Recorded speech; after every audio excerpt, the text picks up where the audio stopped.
Mr. Gandhi needs no introduction. So let's start straight away. Varun, you have been a politician since 2009? All right, that's many, many years. How do you find yourself in Parliament? Actually, there's a bit of a strange anecdote about how I find myself in Parliament. I applied to Oxford University in '98 to go there. And when I went for the interview, I realized that the person who takes your interview at Oxford, he doesn't have anything to do with the subject that you're interviewing for. He's just testing your basic in IQ. So there's something called a UCAS form that you apply through. And he said, you said you like reading. What do you like reading? And I thought I must say something really impressive. So I said, I like reading literary criticism, but I had no idea what it meant. And he said, oh, that's interesting. Who's your favorite literary critic? And I thought about it, and I said, Henry David Thoreau, because I just read On Walden Pond. And he looked at me very pensively, and he said, you know, Henry David Thoreau wasn't a literary critic. And I said, and I looked at him right in the eye, because I knew I had to knock it out of the park. And I said, Professor, his entire life was an act of literary criticism. So he looked at me on that cold December morning, and he said, Mr. Gandhi, either you'll be a great man one day, and he paused, or you'll be a spectacular bullshitter your whole life. And the next year, when I got into LSE and I went to see a friend at Oxford, I bumped into the same professor at the quad of Christchurch. So I said, Professor, now that I know it's the latter, where do I go from here? And he said, get a seat in the Indian Parliament. So here I am. So does that mean you're bullshitting in Parliament a lot? No comment. Okay. Ajay, you floated a bill recently on the Rozgar for the youth thing. What are the salient points of that bill, and how much do you think your government is going to be able to kind of get it through? The first question is easier to answer than the second. You know, the thing is, Mahesh Vyas of CMIE and I, a couple of other economists, we sometimes share information, etc. And one of the things that I found was that there are 79 lakh vacancies for government jobs in India, center and state. And I just thought that this was, a very huge thing. And all governments, state governments, central governments, repeated central governments, always talk about creating new jobs. And I just thought, why don't you just fill the vacancies that are already there? Because something that all young people here should know is that 79% of all government jobs that have been created in the last 5 years have been contractual jobs. Those are not real jobs, they don't have pensions, they don't have any social security benefits. You can be sacked on 1 day's notice. It is not really a government job per se. Every village in all over India has a Asha Bahu, an Anganwadi, a Shiksha Mitra, etc., etc. The names may change. But the point is that they don't have any job security. So the bill that I've introduced is called Bharosa, Bharatiya Rozgar Samhita. And what it says is basically, in a time-bound manner, you identify the vacancies, you have exams and clearances for them, and then in 45 to 60 days, you give those people the jobs. So I put this across.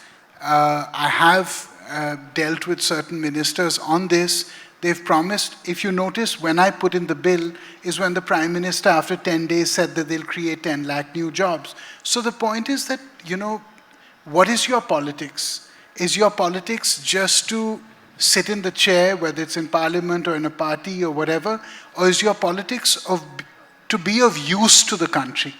If your politics is to be of use to the nation, you've got to sometimes strike a raw nerve, be a little uncomfortable, because it's useful to millions and millions of people thereof. Yeah, as a member of parliament, okay, I mean, what you've done is a very lofty and sincere thing, which perhaps needed. But as a member of parliament, how much power do you have to kind of make sure that something like that goes through? It's a very good question. The answer is technically you have very little power. That's the truthful answer. But let me give you an example. I'm the person that put in the Jan Lokpal bill into parliament. I was the only one that put it in. After that, you know what happened. And I want to say one small thing. The last time I came to this event, about 5 years ago, 4 years ago, I requested something to this very audience that had a very big impact. And many of you may not remember because you weren't there. All the universities and think tanks and all I used to speak at, I used to say one thing: why do parliamentarians have the right to arrogate to themselves a salary increase at will? So when I entered parliament, there were 3 salary increases over 3 years. And you know how you increase your salary? By raising your hand. Everybody raises their hand. I wish you could do the same.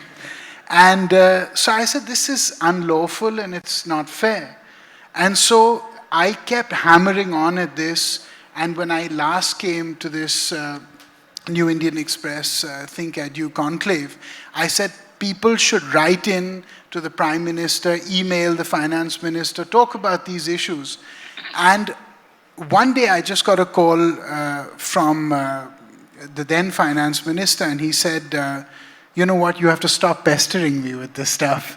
And then they created a body which then froze increases that were arbitrary.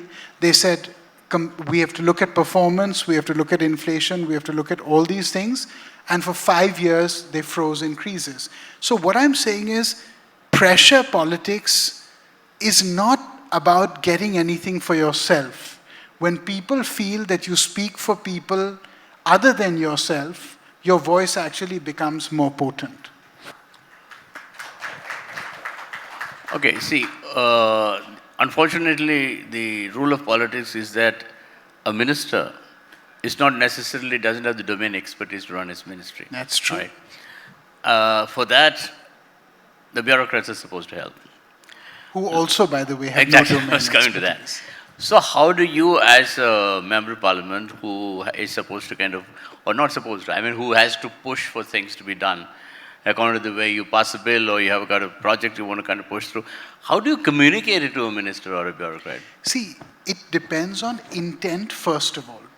The day I came to parliament, I took out a list of how many parliamentarians have a net worth of over 25 crore rupees. And the list was quite a lot, to be honest. And I said, you know what, people like all of us who are privileged, we don't need to draw a salary. So I've never taken a parliamentary salary in 14 years. You gave me 1 lakh. And you gave 1 lakh as to a fund, right? No. So what I do is that every month I write a letter, because Parliament doesn't have a provision to negate your salary. So what I do is every month I send the name of the family of a farmer in India who's committed suicide, and automatically the money goes to their family. That's very commendable. And I wrote a letter regarding this to all the MPs who've got a net worth over 10 crore rupees. And I said, let's voluntarily give up our salaries. It eases the burden on the exchequer. It sends a good message. And a few of them did, but let's see. You know, you won elections with amazing margins. Your cousin last time, I think he lost his election by a rather interesting margin. Don't you find the contrast kind of telling?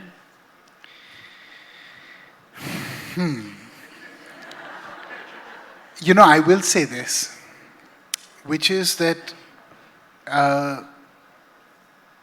there are many reasons for winning. There are reasons for losing. I'll be very candid. The first election, the second election, I think I won on my steam. The last election, almost everybody that had a BJP ticket won.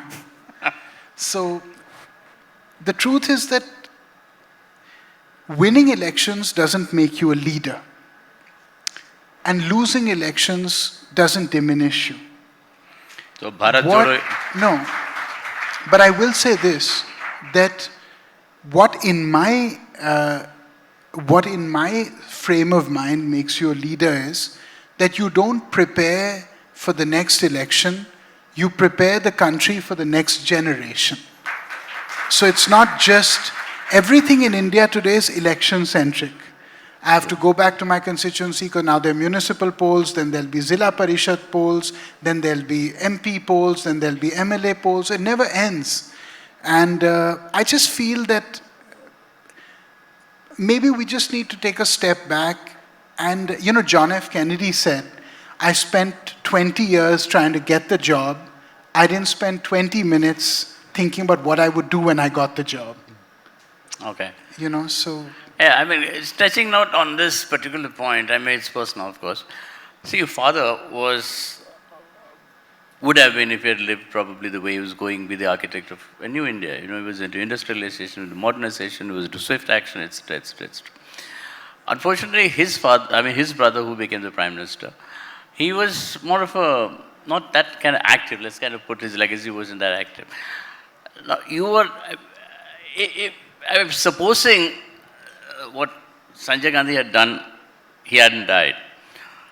And going by the legacy which he would have left you, don't you think you are the rightful, person as the legacy of the Gandhi family? I tell you what, I feel always that my glass is half full. Can I take 2 minutes to tell 2 stories? Sure. While I was writing the last book, A Rural Manifesto, I came across 2 people. And you know how in life we always feel like we're not as fortunate as we should be, or we've got a raw deal. Everybody here feels that. And I met 2 people. One guy was called Babar Ali. And Babar comes from a small village called Bhapta in Murshidabad in Bengal. And he every day went to school 10 kilometers away. And every day he came back and he said, everybody else is doing marginal labor, all the young kids. So he said, every day what I learn in school, I'm going to come back underneath a guava tree and teach all the kids in my school. He was their age. And soon it grew to 300 children. And he would get broken terracotta tiles and make a blackboard, steal a little bit of chalk. And then it became a big thing. CNN gave him an award of a real hero of the year, $100,000, built a school. Today, 1,500 people study in that school. People took inspiration from him and went forward and then started making satellite schools, saying if this poor person can do it, we can do it. Today, because of one boy who's just 32 years old now, Murshidabad has gone double in its literacy rate in the last 15 years. So one person can make a difference, and no amount of power is too little to make a difference. The second person I came across is even more amazing. I'll just take a minute. His name is Shrikant Bola. Shrikant Bola was born blind. When he was born in Andhra Pradesh, Sita Ramapuram, and his parents said, we don't want to keep him. The grandparents said, we'll keep him. When he was in class 10, he got 95%. The school said, you can't study science because you're blind. You have to do arts. He took them to court. In 6 months, he won a case. It's a landmark judgment. He did science. He got 99% in his class 12. After that, he applied to IIT. He gets into IIT, top 20 rank in the whole country. IIT says, we can't take you. Why can't we take you? Because you're totally blind. How will you be on the campus, etc., etc. It's very difficult for us to keep an attendant with you. He says, no problem. He applies to MIT. He gets a full scholarship to MIT, becomes their first international blind student. Goes to MIT, comes back. He comes back, he starts a company called Bolland Industries. Today it's a 350 crore company.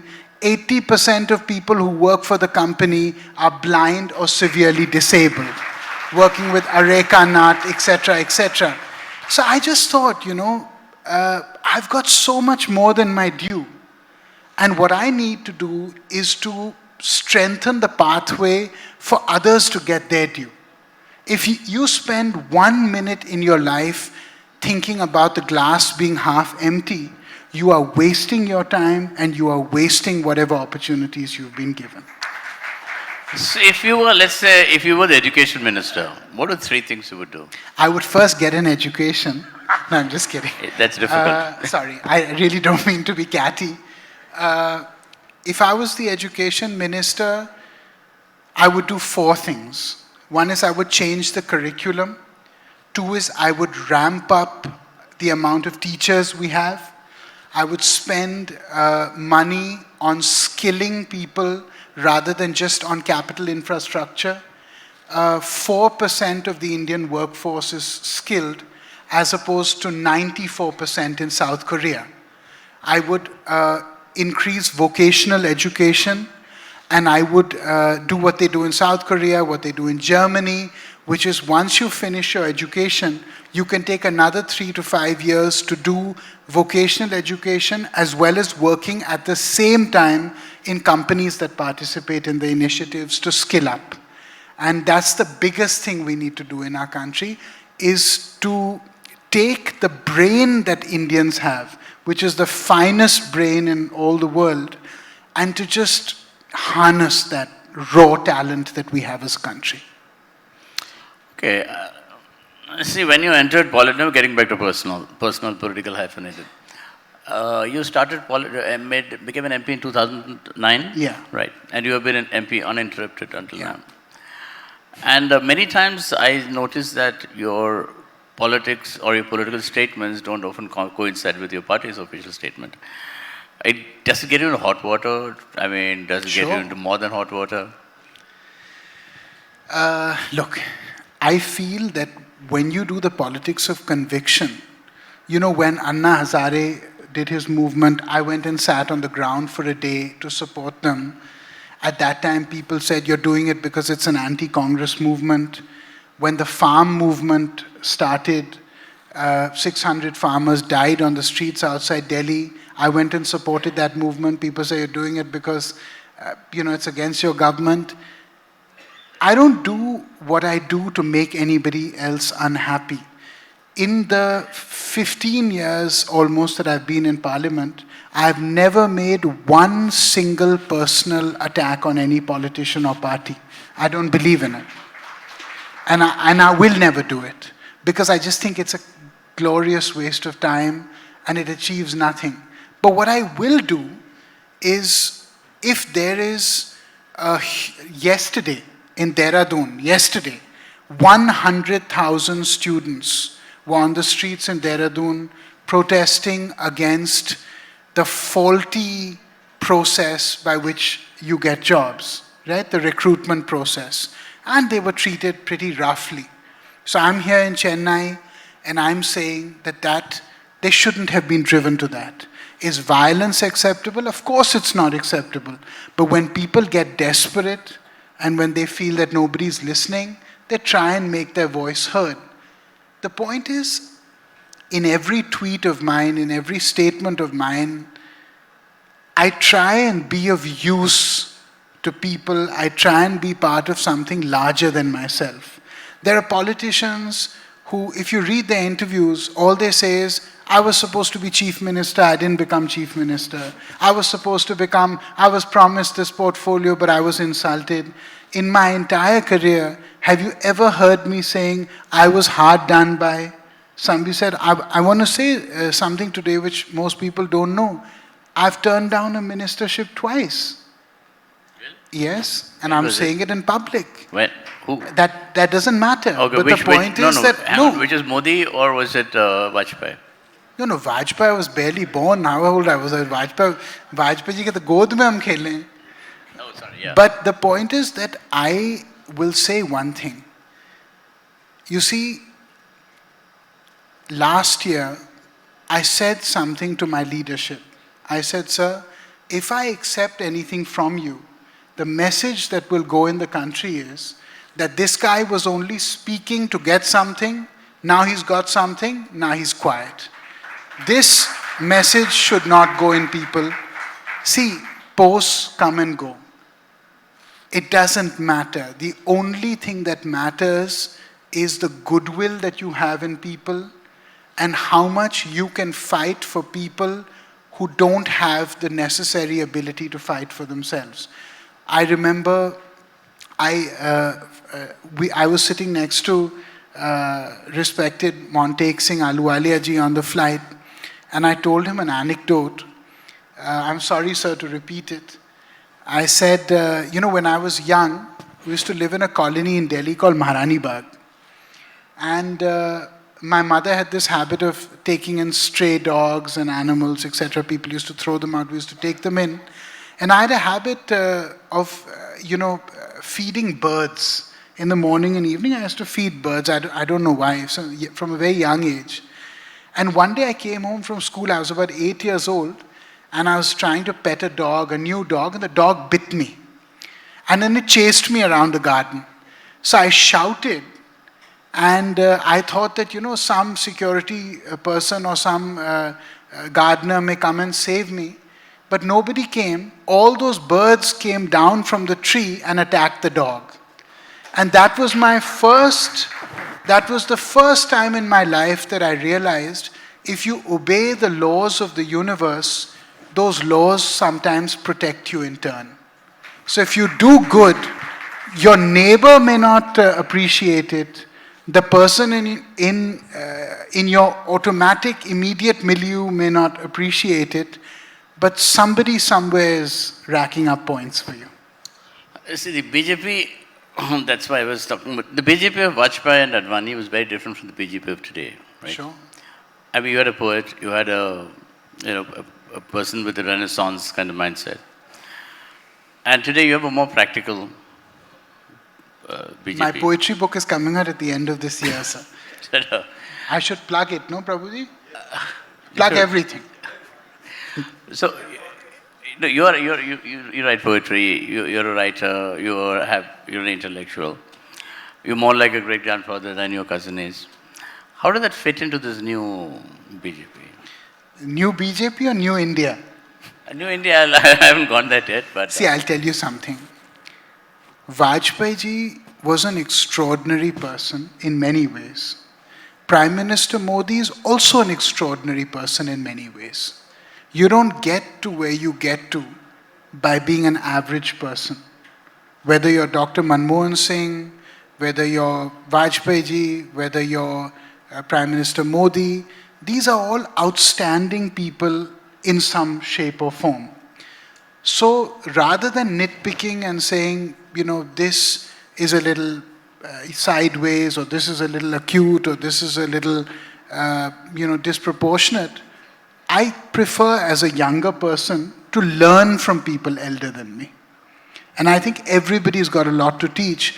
One of the things I will say about Vajpayee ji, he was a very big-hearted person. And he was a very kind person.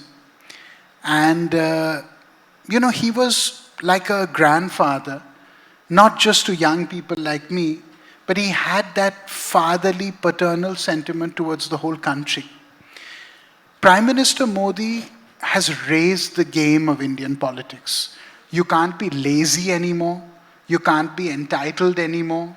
You can't sit on your laurels and just say that, I have a famous name, or I have this much money, or I belong to this caste, So there are things to appreciate in everyone. And I think that's a more healthy way of looking at things. So and it's also safer. So when you turned down the ministerships, were they offended? Look, if you say things to someone in a respectful manner, and if you say things in a manner in which their respect is maintained, and there is logic in your statements, people are big-hearted. It's only when you put things in a disrespectful manner and it comes from a place of ego, then people start feeling that, this person... Okay, this is my last question before we throw it to the audience. I'm sure the young people like to talk to you. The topic is the way forward for education. What are the way forward for Varun Gandhi? Oh, that is $1 million question. Look, I think that what I would like to do is always keep the last man of India in my sights. And I know it's very fashionable now to talk about the poorest of the poor, etc. But I will say this, as long as young people are struggling, as long as farmers are struggling, as long as small entrepreneurs are struggling, as long as there is still some miles to go in the pathway towards creating the India of our dreams, people like me will always keep pushing back. And that's the way forward. You know, you've written the book on urban solutions. Yeah. Put it urbanization, yeah. You know, India has always been identified by its villages. Yeah. We all talk about rural India and the farmer and the villages and the idle and pastoral, etc. But India's also had great cities. Humongous. If you look from Mohenjo-daro onwards, we have great cities. But nobody talks about the city as important a geographical entity. You know, I, in this book, have not simply looked at cities as economic engines, which is one very important aspect of them. I've also looked at them in a manner that we need to humanize them, make them more inclusive. We need to look at the urban migrant experience, right? We need to look at ecological factors. Why is it that, you know, I read an article today saying somebody's bought an apartment in Bombay for 250 crores. You know, the way Mumbai is going, I don't know if it'll be there 100 years later, the way El Nino is, the way all these climate change factors are. So we really need to look at decongesting our cities. We need to look at urban financing. We need to look at ecological factors. Look what happened in Joshimath. It's not a small thing. Look what's happened in Turkey and Syria. Right? Of course, those are vastly different factors. One are man-made and one is nature-made. But the point is that, I don't mean to be disrespectful, but today if you go to any hill station in India, you know, it's almost like a slum. And these are the most beautiful crowning jewels of India. So my feeling is very simple. How can we make cities more livable? You know, there is many ways to look at the future. But we don't need to look at cities versus villages. If cities do better, villages inadvertently will do better. If villages collapse economically, cities will have an influx of poor migrants and they will crumble. So both need to do better, and that's the way forward. Last question, are you planning any Bharat Jodo Yatra or UP would? Or you don't believe in Padyatras? ऐसे भारत तो जुड़ा हुआ ही है. So you mean that Bharat... But I don't want to talk too much in Hindi lest somebody heckle me. No, I'm sure that everyone's a national language. So my Tamil is not so good. All right, so I'm throwing open the session to questions. I can see a lot of hungry sharks out there. The lady in black there. Yeah, please. I'll just come to you. Yeah, please. Hello, sir. Hi. Thank you so much for the insightful session. Thank you, ma'am. Actually, I wanted to ask about lateral entry of corporate and academic minds into the government to make policy. And following up with that, I sincerely think that the government should use market research and design thinking techniques when they are crafting policy, because they are very humanistic centered. You get quantitative significant data which you can use to create your policies. I think policies right now are being created on the basis of less data. So can I hear your thoughts on that? I mean, I think what you said is absolutely brilliant. It's correct. We need the best minds on this. And the fact is, like when not this book, for urbanization, there's a lot of data available. But when I wrote a rural manifesto, one of the things, let me just digress a little bit. I took one constituency where I was the MP for that time, Sultanpur. I'm now the MP of Pilibhit. And I wanted to know, why is everyone fighting with everybody in the villages? Right? What is the empirical evidence of this? What's the data? And I didn't know how to approach the problem. So I just did one thing. I found out intra-village. I took 10 villages. Intra-village, what were the amount of court cases filed from people against each other in one village? And in 1952, it was 4. And today, it was 62. So I just wanted to know, why is the social fabric breaking down? Is it because optimal population is no longer there? It's been breached so badly? Is it because of, less resources? But I completely agree with you. The more we know, which is what data really is, the more we'll know what we don't know, right? And the more we know, the more we'll know how to deal with any given problem.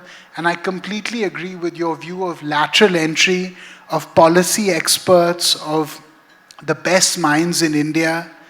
I completely agree with that.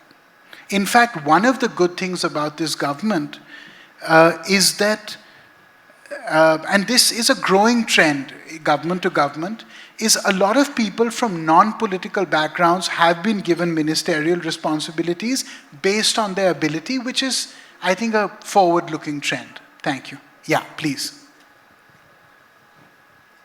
Sir, I am Manoj Prabhakaran. Hi. College student. Sir, my question is, Parliament is meeting at least 3 times during a year. In each session, barely 60 days. Yeah. But even in that 60 days, we are not able to achieve 100% of attendance, member of Parliament. So 100% of? Attendance of the Attendance, member of Parliament. Yeah, okay. Because well, I missed Parliament to be here today, so kindly don't give me a red mark in your book. Yeah. So it's not about you. Because if a college student fails to get at least 60% of attendance, yeah, he is not able to allow.